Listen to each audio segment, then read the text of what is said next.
معلومة على السريع من الكوماندا: في مصر القديمة كان في ملك اسمه بيبي الثاني، والراجل ده عاش أكتر من 90 سنة. تخيل يعني كان بيحكم من وهو عنده 6 سنين لحد ما بقى راجل عجوز جدا. بس الغريب مش عمره، الغريب إنه كان عنده خدم مخصوصين وظيفتهم يطردوا الذباب بعيد عنه. يعني لو ذبابة قررت تقرب منه، في فريق كامل جاهز علشان يمنعوها. الملك قعد في القصر، الجو حر والخدم حواليه بيهفوا علشان جلالته ما يتضايقش أبدا. والأغرب من كده، بيقولوا إن بعض الخدم كانوا بيدهنوا نفسهم بالعسل علشان الذباب يجي عليهم بدل الملك. تخيل التضحية دي!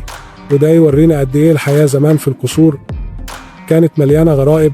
التاريخ فعلا بيخبي قصص أغرب من الخيال. معلومة على السريع من الكوماندا: اعمل لايك واشترك وشارك الفيديو مع أصحابك علشان يوصلكم كل جديد، ومستنيكم في الحلقات الجاية.